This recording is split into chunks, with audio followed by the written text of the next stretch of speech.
আসসালামু আলাইকুম। বাংলা সংবাদে সবাইকে স্বাগত জানাচ্ছি। আমি চিন্তিয়া হক। শুরুতেই সংবাদ শিরোনাম। আওয়ামী লীগকে নিষিদ্ধের বিষয়ে যা বললেন বিএনপির মহাসচিব। এদিকে হাসনাত আব্দুল্লাহর গাড়িতে হামলার অভিযোগে আটক ৫৪। জানাবো, আমরা অন্যায়ের কাছে মাথা নত করিনি, বলছে জামায়াত আমির। জানিয়ে দেব, ফরিদপুরে আধিপত্য নিয়ে সংঘর্ষণে একজন নিহত, আহত ৩০।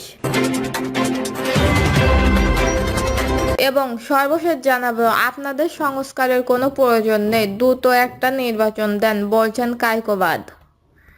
শুনছেন সংবাদ শিরোনাম, এবারে বিস্তারিত। আওয়ামী লীগকে নিষিদ্ধের বিষয়ে যা বললেন বিএনপির মহাসচিব। নির্বাচন সংস্কার এবং গণহত্যা, ফ্যাসিস্টবাদে জড়িতদের বিচার ও আওয়ামী লীগের নিষিদ্ধ, এই তিনটি ইস্যুতে দেশের রাজনৈতিক অঙ্গনে বর্তমানে নানা সংকট সৃষ্টি হয়েছে। রাজনৈতিক বিশ্লেষকরা মনে করেছেন, বড় দলগুলো যখন একে অপরের বিপরীত অবস্থান নিচ্ছে তখন ঐক্যমত্য হওয়া বেশ কঠিন। গণহত্যা ও ফ্যাসিস্টবাদে জড়িতদের বিচার ভোটের আগে দৃশ্যমান করতে চায় বিএনপি। আওয়ামী লীগের নিষিদ্ধের বিষয়ে বিএনপির পক্ষ থেকে এখন পর্যন্ত যা বলা হয়েছে সেটা হলো, জনগণ নির্ধারিত করবে কোন দল থাকবে কোন দল থাকবে না, জনগণই এ ব্যাপারে সিদ্ধান্ত নিতে হবে।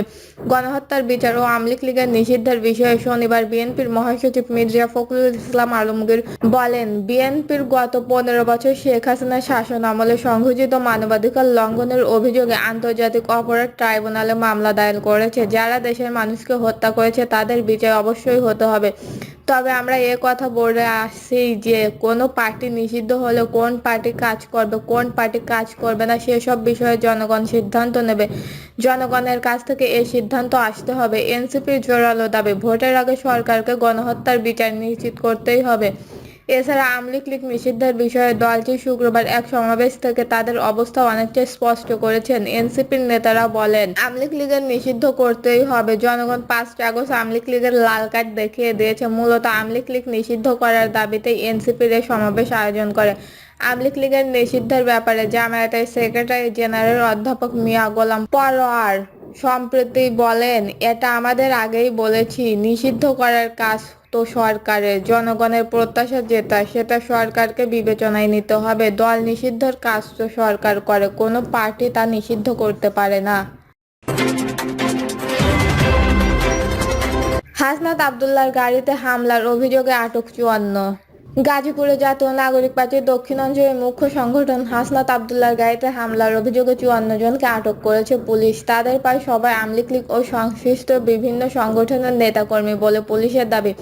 আজ সকালে গাজীপুরের মহানগর পুলিশ কমিশনার নাজমুল করিম খান বলেন, যে সরকার তারা বিদায় করেছে সেই সরকারের লোকজনের এই হামলার সঙ্গে জড়িত। তারা নানা ইস্যু তৈরি করার জন্য এই হামলা করেছেন। তিনি বলেন, ওই ঘটনার পর থেকে পুলিশ একাধিক দল হামলাকারীদের চিহ্নিত করে গ্রেপ্তার করার অভিযান পরিচালনা করেছেন। এখন পর্যন্ত ৫৪ জনকে আটক করা হয়েছে। এ ঘটনায় আইনগত ব্যবস্থা প্রক্রিয়াধীন। গাজীপুর মহানগর পুলিশ সূত্রে জানা যায়, হাসনাত আব্দুল্লাহর গাড়িতে হামলার ঘটনার পরপরই জড়িত ব্যক্তিদের ধরতে পুলিশ অভিযান শুরু করেন। অভিযান চালিয়ে তাৎক্ষণিক মহানগরের বাসর এলাকা থেকে গাজীপুর মহানগরের ১৩ নম্বর ওয়ার্ডের যুবলীগ নেতা নিজাম উদ্দিন, কাশিমপুর থানায় শেখ রাসেল শিশু কিশোর পরিষদের সভাপতি মাসুম আহমেদ ওরফে দীপুকে আটক করা হয়। পরে রাতভর পুলিশ গাজীপুর মহানগরের বিভিন্ন এলাকায় অভিযান চালিয়ে ৫৪ জনকে আটক করেছে।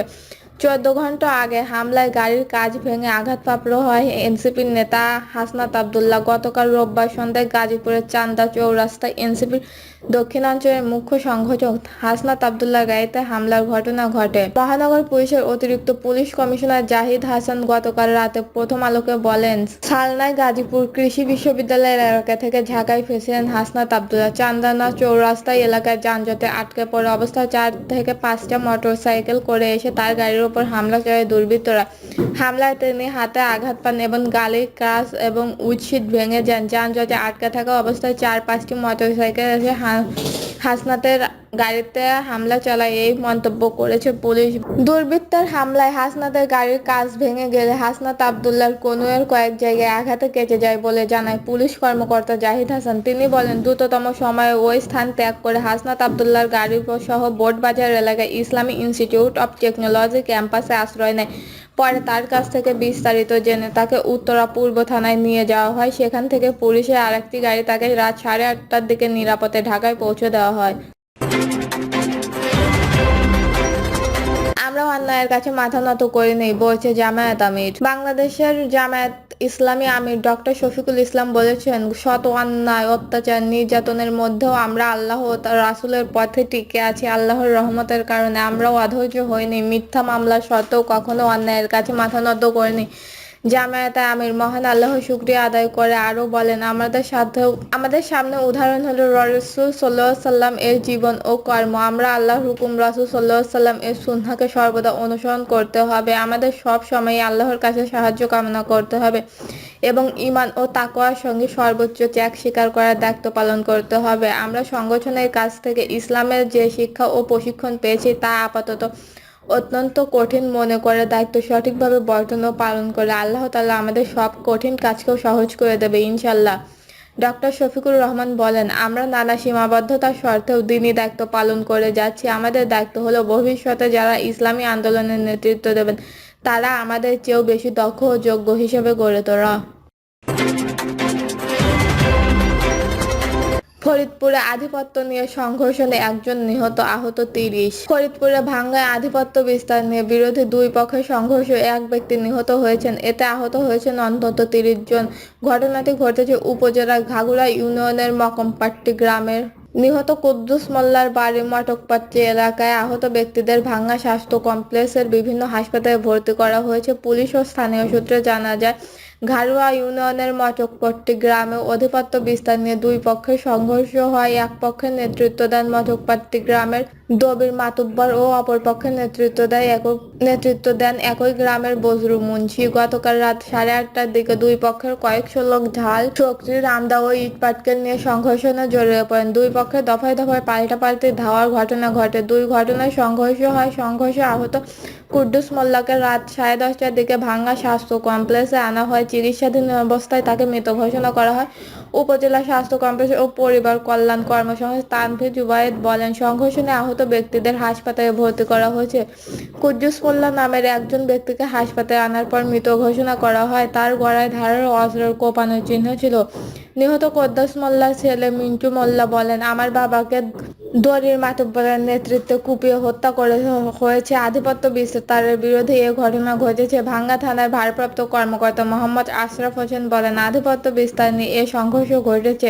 এতে একজন নিহত হয়েছেন, বেশ কিছু লোক আহত হয়েছে। এলাকার পুলিশ মোতায়েন করা হয়েছে। দর্শক, এই ছিল এখনকার সর্বশেষ নিউজ। নিউজটি ভালো লাগলে একটি লাইক দেন, কমেন্টে আপনার মতামত জানান এবং আমাদের পাশে থাকার জন্য বেল আইকনটি অন করে রাখুন। ধন্যবাদ।